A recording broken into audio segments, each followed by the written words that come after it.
नमस्कार, ग्लोबल न्यूजमा स्वागत छ। सुरुमा हेडलाइन्स।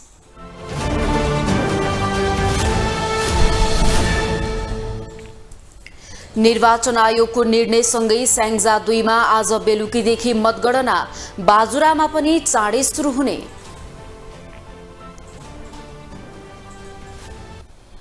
आगामी प्रधानमन्त्रीका आकांक्षी गगन थापाको सुरु भयो अग्नि परीक्षा, देउवा र पौडेललाई गलाउन कठिन। निर्वाचनको परिणामले देखायो माओवादी केन्द्रको ओह्रालो यात्रा, नेतृत्व तहमा गम्भीर समीक्षा आवश्यक महसुस। अफगानिस्तानमा 97% गरिबीको रेखामुनि रहेको तथ्याङ्क सार्वजनिक, आर्थिक सङ्कटबारे WFP को गम्भीर चिन्ता। र विश्वकप फुटबलमा आज पनि 4 खेल हुने, समूह C बाट अन्तिम 16 मा पुग्ने देशको टुङ्गो लाग्ने।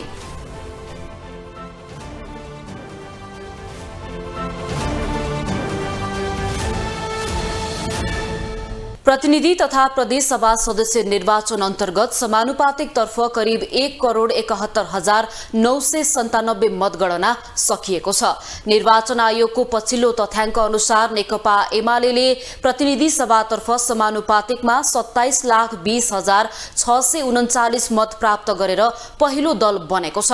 नेपाली कांग्रेसले 25,85,090 मत प्राप्त गर्दै दोस्रो दल बनेको छ।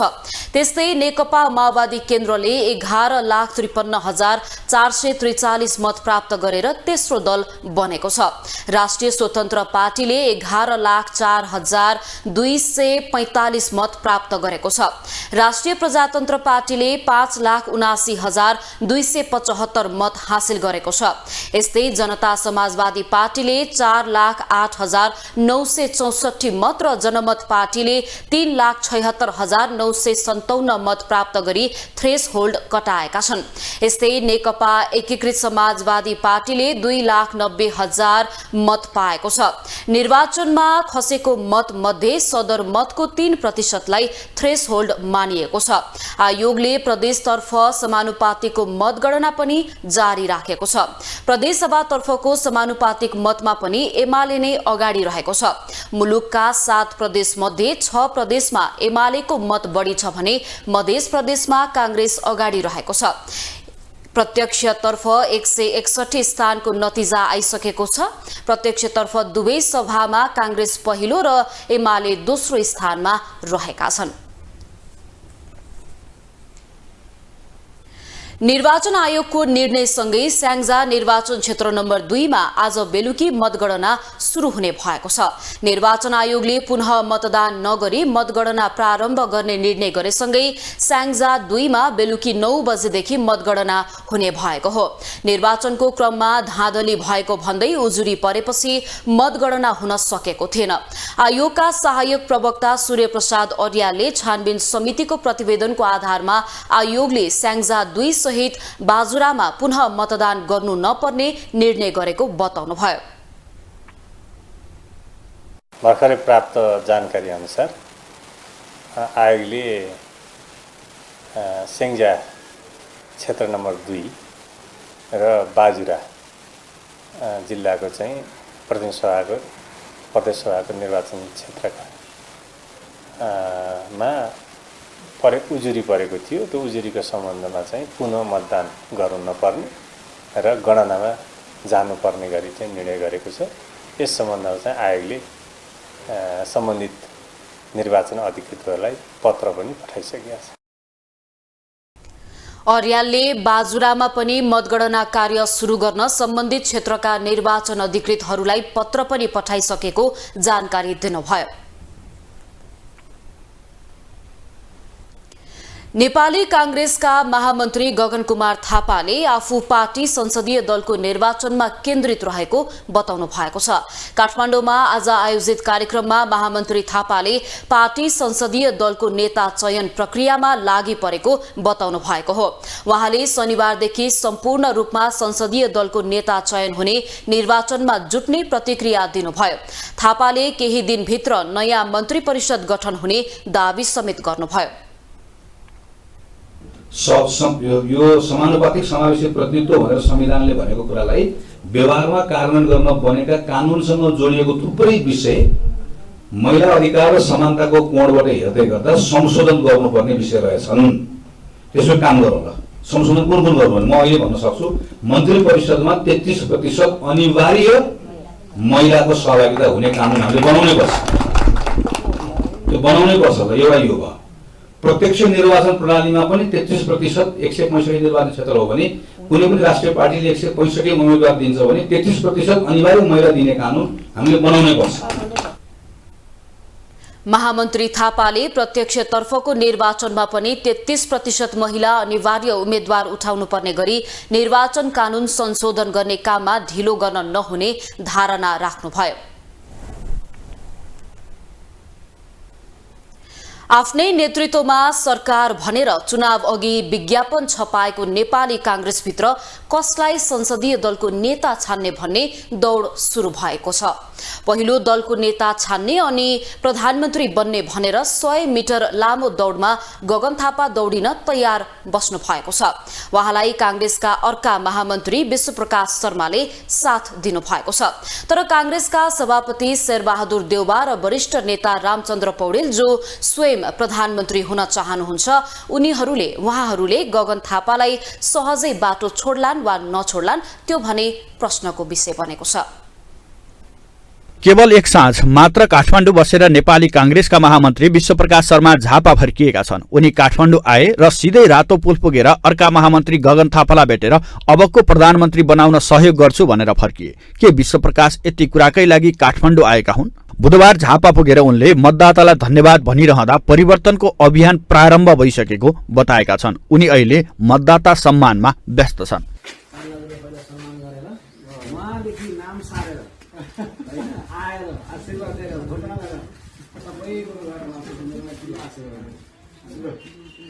शर्माले अबको प्रधानमन्त्री गगन भनिरहँदा स्वयं थापा पनि कम सक्रिय छैनन्। चुनाव जित्नु अघि पछि उनी संसदका लागि होइन संसदीय दलको नेताका लागि भिडन्तको तयारीमा छन्। थापाले अब दलको नेताको तयारी गर्छु भन्दा उनको टिममा नेता डाक्टर शेखर कोइराला भने विराटनगर मोरङ 6 को मत परिणाम कुरेर बसिरहेका थिए। अन्ततः डाक्टर कोइराला विजयी भए। तर यतिन्जेल गगनले निर्वाचित सांसदलाई सामाजिक सञ्जाल मार्फत मात्र होइन फोन गरेर पनि बधाई दिन भइसकेका थिए। समूह नेता भएका नाताले शेखर कोइरालाले या त थापालाई हाम्रो उम्मेद्वार भन्नुपर्ने थियो नत्र म नै उम्मेद्वार हुँ भन्नुपर्ने थियो। तर कोइराला बोल्नु अघि नै थापाले आफूलाई प्रधानमन्त्रीको उम्मेद्वार भनेर स्थापित गरिसकेका थिए र कोइरालाले अब बोले समूह विभाजन हुनेछ र नबोले आफ्नो शक्ति गुमाउनेछन् र गगनको अलग समूह बन्नेछ। जे होस् गगन अघि बढिसके। खासमा गगनको यो तीव्र सक्रियताको कम्पन झापासम्म पनि पुग्यो।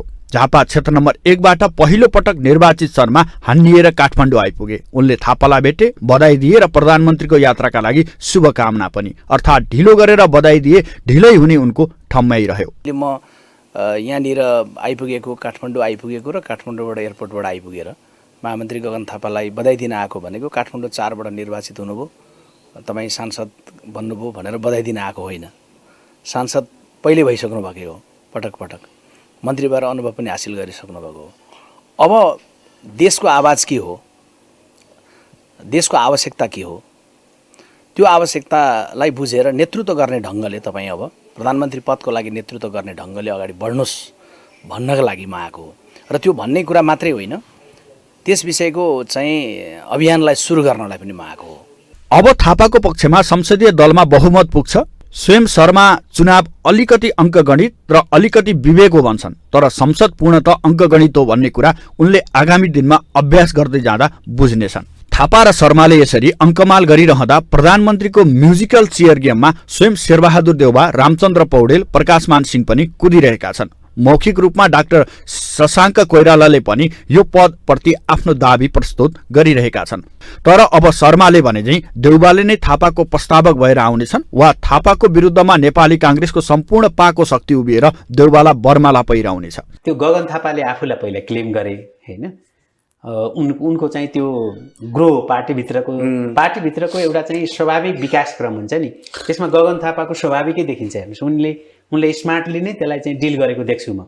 किनकि उनले चाहिँ अध्यक्ष हुन्छु भने तर महासचिव भए होइन अहिले चाहिँ संसदीय दलको नेतामा उठ्छु भनेका छन् उठ्छन् पनि तर उनी हार्नलाई उठ्ने हो अहिले होइन जित्न चाहिँ अपवाद बाहेक उनी चाहिँ अहिलेको समीकरण त्यो काङ्ग्रेसको हेर्दा उनी हार्छन् होला तर अर्को पटक उनी हुन्छन् तर उनलाई रोक्नका लागि सबैले दाबी गरिरहेछन् सांसद हुन मतदाता राजी भए पुग्छ तर प्रधानमन्त्री हुन यतिले पुग्दैन यो त्रिशंकु सांसद भएकोले यसको लागि गठबन्धन घटक पनि तयार हुनुपर्छ 3 पटक सांसद भइसकेका गगन थापालाई यति कुरा थाहा नभएको होइन त्यसैले उनले यसपटक संसदीय दलको नेतामा प्रतिस्पर्धा गर्ने र अर्को पटकको लागि आफ्नो सिट सुरक्षित गर्ने रणनीति अख्तियार गरेको देखिन्छ।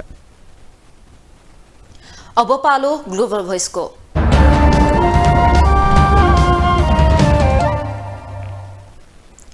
निर्वाचनको परिणाम उत्तरार्धतिर पुगेका बेला कुन दलको नेतृत्वमा सरकार बनाउने भन्ने कसरत सुरु भएको छ। यससँगै प्रधानमन्त्रीका आकांक्षीहरूको दौडधुप पनि अप्रत्याशित रूपमा बढेको छ। कांग्रेस भित्र मात्रै प्रधानमन्त्रीका 6 आकांक्षीहरू रहेका छन्। यसै सन्दर्भमा ग्लोबल भोइसमा आज हामीले सर्वसाधारणलाई सोधेका छौं, प्रधानमन्त्रीको रूपमा कसलाई हेर्न चाहनुहुन्छ?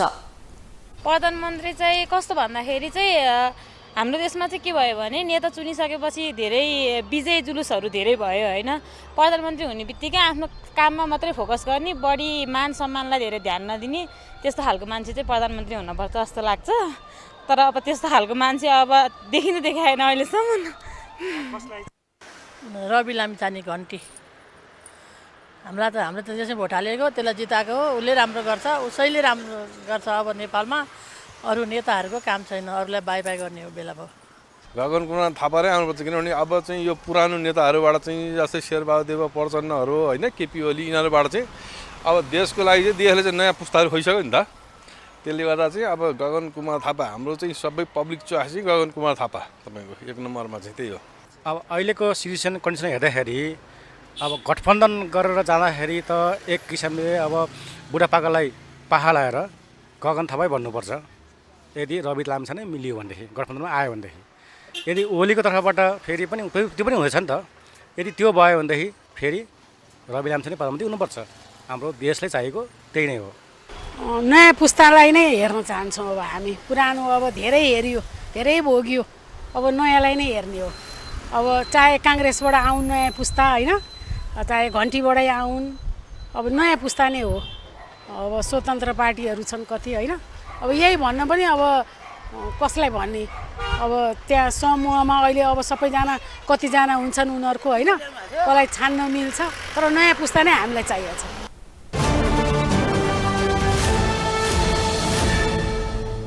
मंसिर 4 मा सम्पन्न भएको निर्वाचनमा माओवादी केन्द्रले 17 सीट जितेको छ। सत्ता गठबन्धनमा रहेर चुनावमा होमिएको माओवादीले भागबन्दामा पाएको 46 मध्ये 17 सीटमा जित निकालेको हो।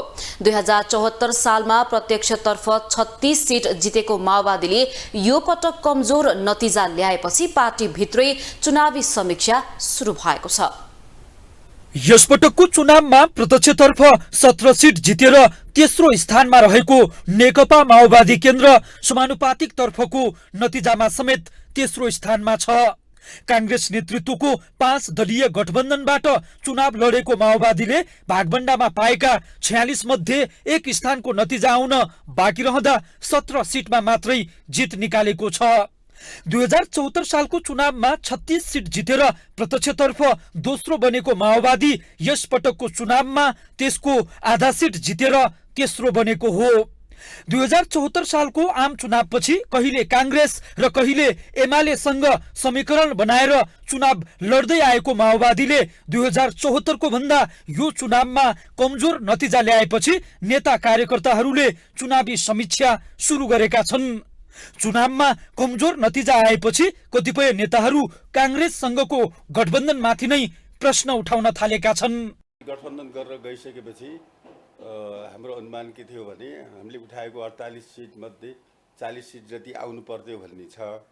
तर के देखियो भने हामी माओवादीको भोट चाहिने गठबन्धनका अरू दलमा खास गरेर कांग्रेसमा या समाजवादीमा सबैतिर सजिलो गरी पर्यो। तर फेरि गठबन्धनका अरू दलहरूको कहीँ न कहीँ खियो रहे जस्तो, खास गरेर कांग्रेसको भोट त्यति सैलेरी हामीतिर चाहिने शिफ्ट भएन कि आएन कि भन्ने कुरा निर्वाचनको परिणामले देखाउँछ। चुनावमा कमजोर नतिजा आउनुमा कतिपय नेताहरू भने पार्टीले टिकट वितरणमा गरेको अन्यायलाई दोष दिइरहेका छन्। पार्टी नेतृत्वले राम्रा भन्दा आफ्नालाई टिकट दिएका कारण चुनावमा कमजोर नतिजा आएको उनीहरूको तर्क छ। माओवादी पार्टीले पनि जसरी चाहिँ अगाडि लान पर्थ्यो, कुन युवाहरूलाई हामीले चाहिँ पार्लियामेन्टमा पुर्याउन जरुरी छ भन्ने हिसाबले पनि बुझ्नुपर्ने हुन्थ्यो। गठबन्धन भयो, गठबन्धन भएको हुनाले उनी कोही नजिकका मान्छेहरूलाई मात्रै अलिकति चाहिँ काखी चापिएको हो कि भन्ने आशंका पनि चाहिँ विभिन्न पार्टीहरूमा भएका पनि छन्। 10 वर्षीय सशस्त्र द्वन्द्वलाई टुङ्ग्याएर शान्तिपूर्ण राजनीतिमा आएको माओवादीले 2064 सालको संविधान सभाको पहिलो निर्वाचन यता 4वटा निर्वाचनमा भाग लिएको छ। तर 2064 साल बाहेक त्यसपछिका हरेक निर्वाचनमा माओवादीले राम्रो नतिजा ल्याउन सकेको छैन। 2064 मा प्रत्यक्षतर्फ 120 र समानुपातिकतर्फ 100 सिट जितेको माओवादीले 2070 सालमा प्रत्यक्षतर्फ 26 र समानुपातिकतर्फ 54 सिट जित्यो। 2074 सालमा प्रत्यक्षतर्फ 36 सिट जितेको माओवादीले समानुपातिकतर्फ 17 सिट जितेको थियो। चुनावमा प्राप्त नतिजाले माओवादी ओह्रालो यात्रामा रहेको देखाउँछ।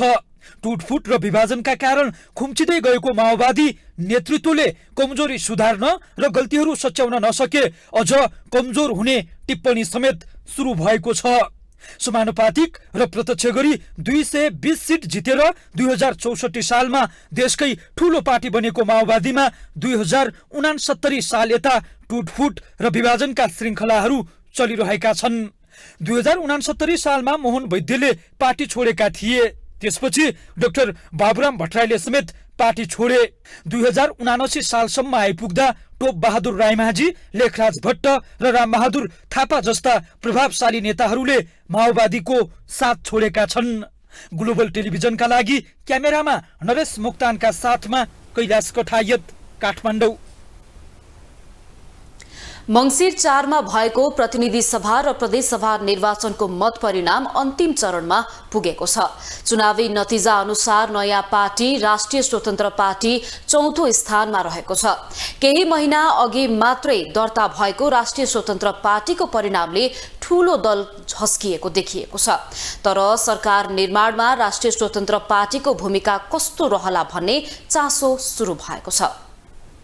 नेपाली राजनीतिमा भर्खरै मात्र उदाएको राष्ट्रिय स्वतन्त्र पार्टीले संघीय निर्वाचनमा प्रत्यक्षतर्फ उल्लेख्य सिट हात पारेपछि यति बेला बहसको विषय बनेको छ। घण्टी चुनाव चिन्ह लिएर निर्वाचनमा होमिएको राष्ट्रिय स्वतन्त्र पार्टीले प्रत्यक्षतर्फ 7 सिट हात पारेको छ। केही महिना अघि मात्रै दर्ता भएको यो पार्टीले समानुपातिकमा पनि उल्लेख्य मत पाएको छ। तर प्रदेश सभातर्फ भने उक्त पार्टीले उम्मेदवारी नै दिएन, जबकि राष्ट्रिय स्वतन्त्र पार्टीका सभापति रवि लामिछानेले पार्टी घोषणाकै क्रममा प्रदेश सभातर्फ उम्मेदवारी नदिने स्पष्ट पारेका थिए। अब संसदमा चौथो दलको हैसियतले प्रवेश गर्ने भएपछि यति बेला उक्त पार्टीको रणनीतिबारे चौतर्फी चर्चा र बहस भइरहेको छ। हामी भोटका लागि राजनीति गर्न आएका दल होइनौँ। हामी समाजलाई अगाडि बढाउनको निमित्त शिक्षाको ज्योति र स्वास्थ्यमा सबैको पहुँच र आधारभूत आवश्यकताहरूमा जनताको पहुँच गराउनको निमित्त राजनीतिमा आएका मान्छेहरू हो। त्यसकारणले यसपटक चुनाव जित्ने र अर्को पटक कसरी चुनाव जित्ने होला भनेर केही मान्छेहरू मात्र समाउने अनि ती मान्छेहरूलाई समाइसकेपछि तिनकै माध्यमबाट तिनलाई प्रभावित पारेर ब्यालेट बक्समा टन्न भोट खसाल्ने त्यस्तो दूषित मानसिकता बोकेर हामी आएका होइनौँ। हामी घर घरमा पुग्छौँ, गाउँ गाउँमा पुग्छौँ र टोल टोलमा पुग्छौँ। यसअघि लामिछानेले आफ्नो पार्टीको आगामी रणनीति बारे बताउँदै आएका थिए। उनको भनाइलाई नै आधार मान्ने हो भने पार्टीको विचारधारा संवैधानिक समाजवाद र सहभागितामूलक लोकतन्त्रको पक्षमा रहेको छ। यस दलले कुनै पनि भाद्री संगठन र कार्यकर्ताहरू नहुने घोषणा गरेको थियो। दलबाट निर्वाचनका लागि उम्मेदवार छनौट गर्न प्राथमिक निर्वाचन गर्ने र मत दिन र अनुपस्थित मतपत्रको व्यवस्थालाई पनि समर्थन गर्ने घोषणा गरेको थियो। दलले प्रत्यक्ष निर्वाचित प्रधानमन्त्री र प्रत्यक्ष निर्वाचित मुख्यमन्त्रीको व्यवस्था गर्नुपर्ने एजेन्डा अघि सारेको थियो। राष्ट्रपति समेत प्रत्यक्ष निर्वाचित हुनुपर्ने र राष्ट्रिय सभाका अध्यक्ष स्वत उपराष्ट्रपतिको रूपमा काम गर्ने विचारलाई पनि समर्थन गरेको छ। दलले संवैधानिक निकायमा हुने राजनीतिक नियुक्तिको अन्त्य गर्न माग गर्दै संवैधानिक परिषद खारेज गरी संवैधानिक निकायमा नियुक्तिका लागि राष्ट्रिय सभाबाट सिफारिस गरी प्रतिनिधि सभाबाट अनुमोदन गर्ने एजेन्डा अघि सारेको थियो। चुनावमा ठूला दललाई चुनौती दिएको राष्ट्रिय स्वतन्त्र पार्टी सरकारमा सहभागी हुने वा नहुने निर्णय भने गरिसकेको छैन। चुनावको अन्तिम परिणाम सार्वजनिक भएपछि सरकारमा सहभागी हुने बारे निर्णय गर्ने दलको तयारी छ। ग्लोबल टेलिभिजनका लागि क्यामेरामा विजय ठकुराठीका साथमा अभिषेक सापकोटा, काठमाडौँ। थापाथली स्थित सुकुम्बासी बस्ती हटाउने काठमाडौँ महानगरको अभियानलाई लिएर नेकपा एमालेका अध्यक्ष केपी शर्मा ओली र महानगरका प्रमुख बालेन्द्र शाहबीच जुहारी चलेको छ। सुकुम्बासी बस्तीमा आतंक मचाएको अभिव्यक्ति दिएसँगै बालेनले पनि ओलीलाई जवाफ फर्काउनु भएको छ। काठमाडौँ महानगरपालिकाले सुरु गरेको थापाथली स्थित सुकुम्बासी बस्ती खाली गराउने अभियानलाई लिएर नेकपा एमाले अध्यक्ष केपी शर्मा ओली र महानगर मेयर बालेन्द्र शाहबीच जुहारी चलेको छ। राष्ट्रिय भूमि आयोगले महानगरभित्रका सुकुम्बासी समस्या समाधान गर्न ढिलाइ गरेसँगै एक्सनमा उत्रिएका महानगर प्रमुख बालेन्द्रलाई ओलीले हताशमा आक्रोश नदेखाउन र संयमित हुन आग्रह गरेसँगै उनीहरूबीच जुहारी सुरु भएको हो। ओलीले दिएका हरेक अभिव्यक्तिको जवाफ बालेन्द्रले फर्काइरहेका छन् भने पक्ष र विपक्षमा बहस समेत सुरु भएको छ। सुकुम्बासी बस्तीमा राज्य पक्षबाट नै डोजर आतंक फैलाउने काम गरिएको ओलीको आरोप छ। सुकुम्बासी बस्तीमा रहेका गरीबलाई शत्रुको रूपमा व्यवहार नगर्न र बल प्रयोग गरेर पराजित गर्दै तमसा नदेखाउन पनि उनले मेयर बालेन्द्रलाई चेतावनी दिएका छन्।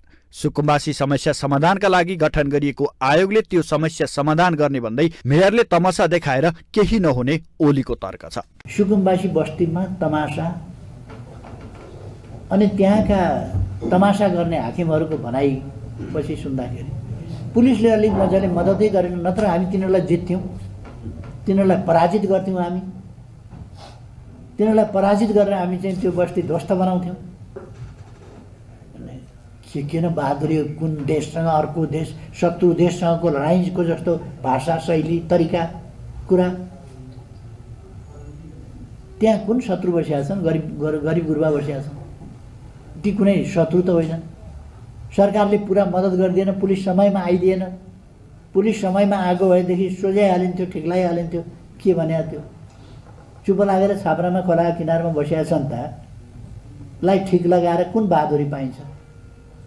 समाधान गर्ने समस्या समाधान गर्ने तरिका के हो? ओलीका हरेक अभिव्यक्तिको जवाफ दिएका मेयर बालेन्द्र शाहले सुकुम्बासीहरू नेकपा एमाले अध्यक्ष केपी शर्मा ओलीको भोट बैंक रहेको उल्लेख गरेका छन्। सामाजिक सञ्जालमा स्टाटस लेख्दै अधिकार सम्पन्न बागमती सभ्यताको आग्रह र समन्वयमा काठमाडौँ महानगरपालिकाले आफ्नो जिम्मेवारी पूरा गर्दै गरेको कार्यप्रति ओलीको उक्त धारणा आउनु सामान्य विषय नभएको उनको ठम्याइ छ। उनले ओलीलाई लक्षित गर्दै 2047 साल यता 14वटा आयोग गठन हुँदा पनि समस्या समाधान गर्न नसक्ने, 2/3 प्रधानमन्त्री हुँदा सुकुम्बासीले भोगेका 32वटा जाडो किन देख्न नसकेको भन्दै प्रति प्रश्न समेत मेयर बालेन्द्रले गरेका छन्। यता बस्तीमा सुकुम्बासीहरूले डोजर चलाउने काममा अवरोध गर्दै काठमाडौँ महानगरपालिका विरुद्ध 3 दिनदेखि प्रदर्शन गरिरहेका छन्। काठमाडौँ महानगरपालिकाले यस अघि नै 35 दिने सूचना जारी गर्दै सो बस्तीमा बनाइएको टहराहरू हटाउन निर्देशन दिएको थियो। प्रदर्शनकारीहरूले विकल्प नदिई आफूहरू सो बस्तीबाट नहट्ने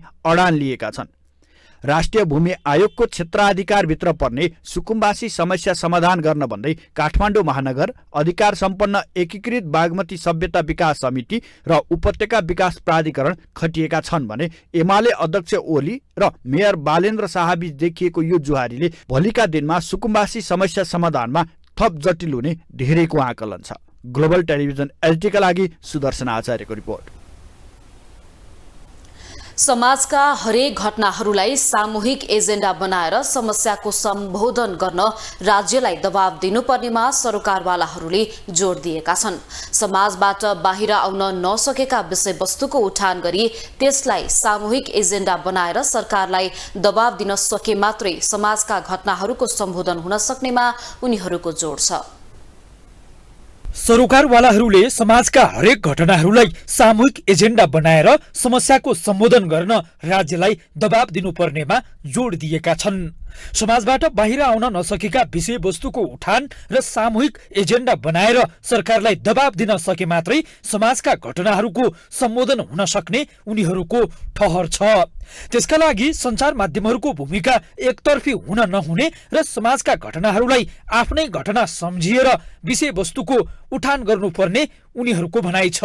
सञ्चार माध्यमलाई लैङ्गिक उत्तरदायी र जिम्मेवारी बनाउन हरेकको भूमिका महत्त्वपूर्ण हुने भन्दै लैङ्गिक संवेदनशील मिडिया नीति निर्माण र कार्यान्वयनमा लाग्न जरुरी भएको सरकारवालाहरूको भनाइ छ। नेपाल पत्रकार महासंघका अध्यक्ष विपुल पोखरेलले समाजमा स्थान पाउन नसकेका एजेन्डाहरूलाई सञ्चार माध्यमहरूले आकार दिन सक्नु नै सञ्चार माध्यमको काम भएको बताएका छन्। छायामा परेका घटनाहरूलाई सञ्चार माध्यमले सामूहिक विषय बनाएर सरकारलाई न्याय गराउन बाध्य बनाउनु सञ्चार माध्यमको काम भएको उहाँको भनाइ छ। समाजमा विभिन्न एजेन्डाहरू फ्लोर भइराखेका हुन्छन्। ती एजेन्डाहरूले आकार पाइराखेका हुन्छन्। ती एजेन्डाहरूको अस्तित्व बनिराखेका हुन्न। ती एजेन्डालाई निश्चित समूहले यो मेरो एजेन्डा भनेर पक्रिराखेका हुन्छ। त्यो अवस्थामा त्यो एजेन्डालाई सम्बोधन गर्न राज्य उपस्थित हुँदैन, उसको नजरमा पर्दैन, राज्यलाई नेगेटिभ पनि नभनौँ। तर ती एजेन्डाहरू जसले अस्तित्व ग्रहण गरिसकेका हुन्छन् ती एजेन्डाहरूको सोसलाइजेसन गर्ने काम मिडियाको काम यति मात्रै हो। मिडियाको काम के हो भनेर एक लाइन कसैले सोध्यो भने इस्युजहरू जो सोसाइटीमा जेनेरेट भइरहेका हुन्छन् र आकार पाइरहेका हुन्छन् तिनको सोसलाइज गर्ने र त्यसलाई एउटा सामाजिक मुद्दा बनाएर त्यसलाई एड्रेस गर्नका लागि राज्यलाई दबाब दिने। त्यस्तै प्रेस काउन्सिल नेपालका अध्यक्ष बालकृष्ण बस्नेतले पत्रकारिता सम्बन्धी कानून बनाउने मात्रै नभई व्यवहारमा समेत लागू गर्न आवश्यक भइसकेको बताएका छन्। प्रेस काउन्सिल अहिले भइरहेका कानून कार्यान्वयनका लागि परेको भन्दै थप कानून बनाउन र नीति निर्माणलाई परिमार्जन गरेर समय सापेक्ष बनाउनका लागि अग्रसर रहेको पोखरेलको भनाइ छ। हामी अहिले भइरहेका कानुन कार्यान्वयनको लागि लागिरहेका छौँ यहाँहरूको साथ सहयोग लिएर र थप कानुन बनाउनको लागि परिमार्जन गर्नको लागि नीति निर्माणलाई परिमार्जन गरेर समय सापेक्ष बनाउनको लागि अगाडि बढिरहेका छौँ। राज्यलाई सुझाव दिन्छौँ। यहाँलाई थाहा छ प्रेस काउन्सिलको महत्त्वपूर्ण काम भनेको राज्यका विभिन्न राज्यलाई सरकारलाई नीतिगत सहयोग गर्ने हो, नीतिगत सुझाव दिने हो। त्यो काममा हामी यहाँहरूको फिडब्याक लिएर हामी आफैले बनाउने कानुन निर्देशिकाहरूमा आफै बनाउँछौँ। कार्यक्रममा सहभागीहरूले मिडियामा आएका समाचार सामग्री लैङ्गिक संवेदनशील भए नभएको बारे नियामक निकायले कड़ा अनुगमन गर्नुपर्नेमा जोड दिएका छन्। अब इकोनोमिक न्यूज।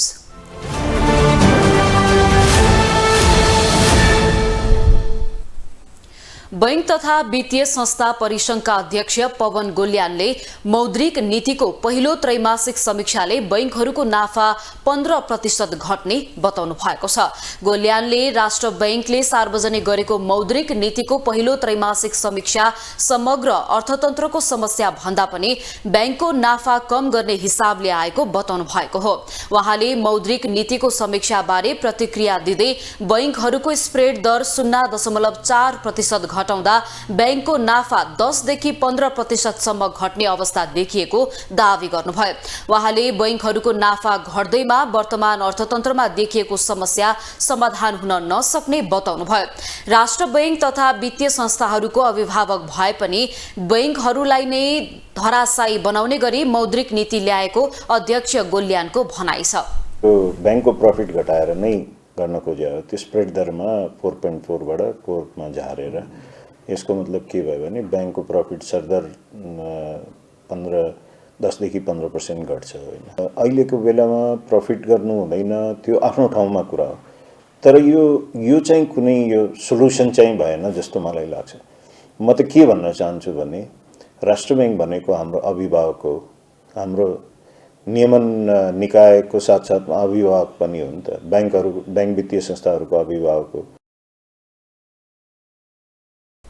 अध्यक्ष गोल्यानले मौद्रिक नीतिको समीक्षा बैंकहरूलाई मात्र टार्गेट राखेकाले बैंकहरू धराशायी हुने बताउनुभयो। उहाँले मौद्रिक नीतिमा लागू गर्ने भनिएको दोहोरो ब्याजदर प्रणाली तत्काल लागू गर्न माग गर्नुभयो। भोलिको दिनमा त बैंक धराशायी हुन सक्छ। यसको मतलब मैले यो फेरि भने होइन कि ग्राहकलाई धराशायी पार्नु पर्यो भनेर। त्यसैले मैले बारम्बार यो कुरामा स्ट्रेस गरिरहेको छु कि ब्याज त घटाउनै पर्छ। अर्को एउटा उपाय जुन लिनुपर्ने थियो जसको लागि राष्ट्र बैंकले बोलेको पनि छ, त्यो मौद्रिक नीति ल्याउँदाखेरि बोलेको पनि छ कि यसलाई चाहिँ हामी सुरुवात गर्छौं भनेर, डुअल इन्ट्रेस्ट रेट, दोहोरो ब्याज दर भन्नाले प्रोडक्टिभ सेक्टर र अनप्रोडक्टिभ सेक्टरको ब्याज दोहोरो ब्याज दर।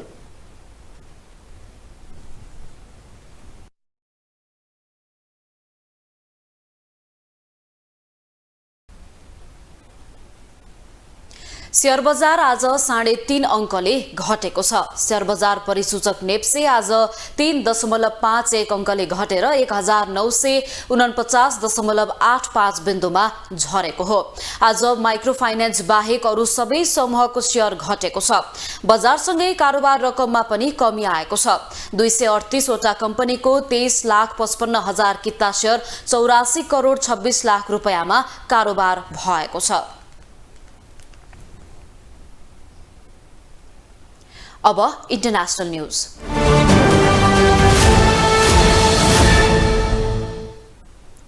चीनका पूर्व राष्ट्रपति जियांग जेमिनको निधन भएको छ।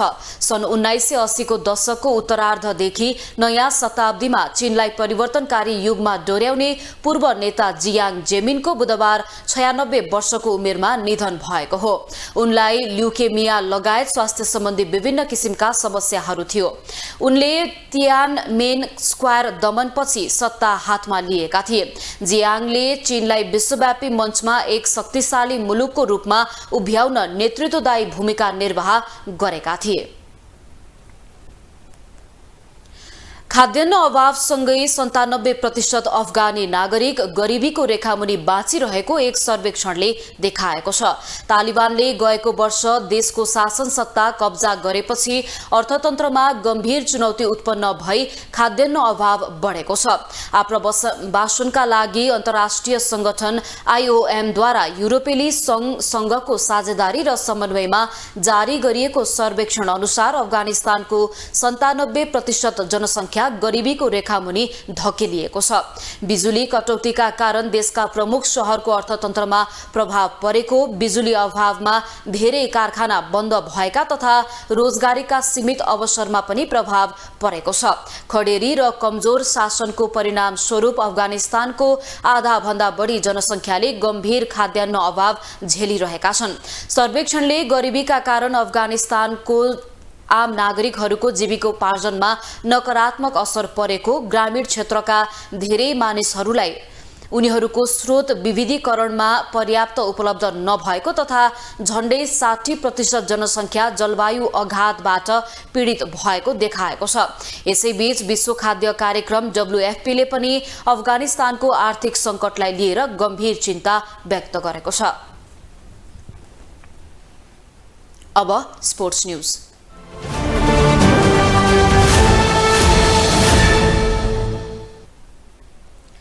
सुदूरपश्चिम प्रदेश राजधानीमा जारी YY अन्डर 19 पुरुष राष्ट्रिय क्रिकेट प्रतियोगिताको फाइनल नजिक पुगेको छ।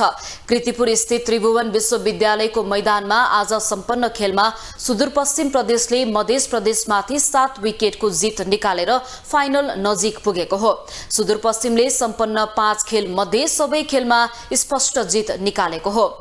सुदूरपश्चिमको अङ्क तालिकामा 10 अङ्क भएको छ।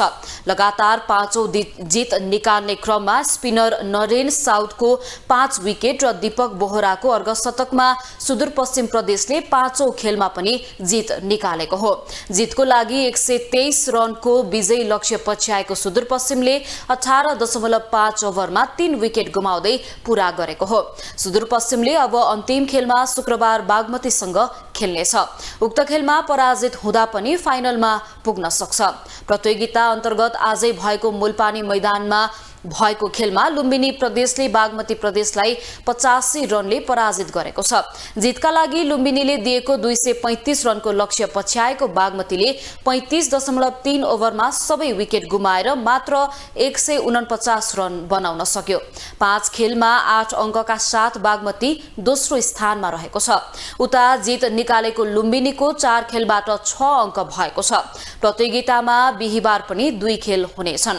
कृतिपुरमा लुम्बिनी प्रदेश र प्रदेश 1 बीच खेल हुनेछ भने मुलपानी मैदानमा गण्डकी प्रदेश र कर्णाली प्रदेश बीच खेल हुनेछ। कतारमा जारी फिफा विश्वकप 2022 अन्तर्गत आज समूह सी र समूह डी का समान 2 खेल हुँदैछन्। पहिलो 2 खेलमा समूह डी मा रहेका ट्युनिसिया र फ्रान्स तथा अस्ट्रेलिया र डेनमार्क बीच प्रतिस्पर्धा हुनेछ। यस्तै समूह सी मा आज अर्जेन्टिना र पोल्यान्ड तथा साउदी अरब र मेक्सिको बीच खेल हुँदैछ।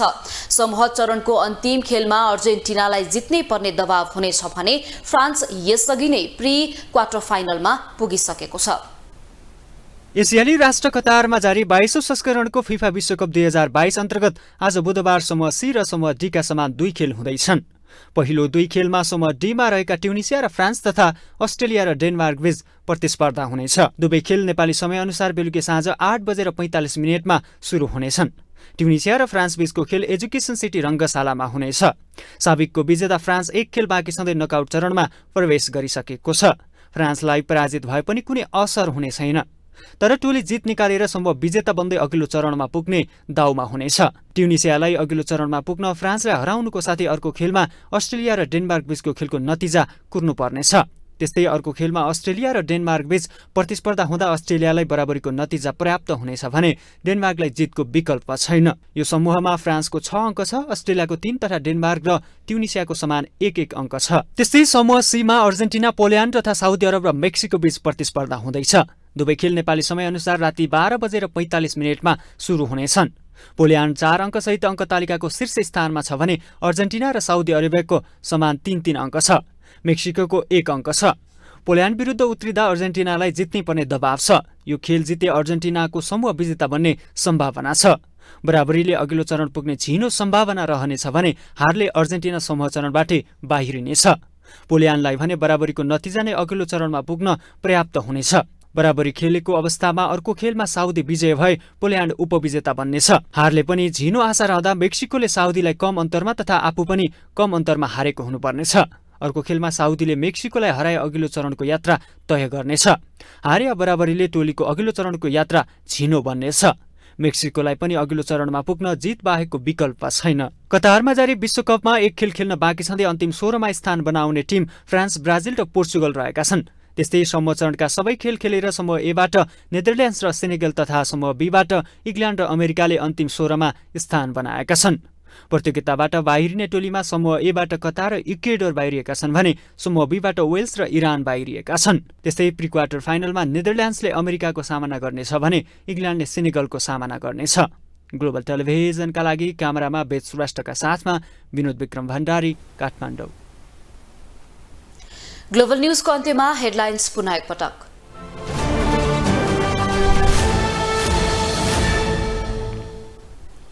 निर्वाचन आयोगको निर्णयसँगै स्याङ्जा 2 मा आज बेलुकीदेखि मतगणना, बाजुरामा पनि चाँडै सुरु हुने।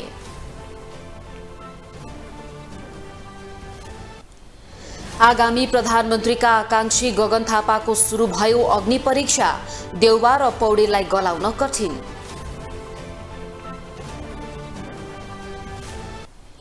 निर्वाचनको परिणामले देखायो माओवादी केन्द्रको ओह्रालो यात्रा, नेतृत्व तहमा गम्भीर समीक्षा आवश्यक भएको महसुस। अफगानिस्तानमा 97% गरिबीको रेखामुनि रहेको तथ्याङ्क सार्वजनिक, आर्थिक सङ्कटबारे डब्ल्युएफपी को गम्भीर चिन्ता। र विश्वकप फुटबलमा आज पनि 4 खेल हुने, समूह सी बाट अन्तिम 16मा पुग्ने देशको टुङ्गो लाग्ने।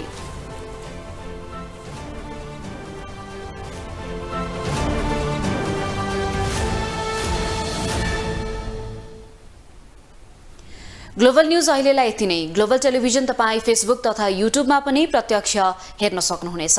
ग्लोबल टेलिभिजन हेर्दै गर्नुहोला। नमस्ते।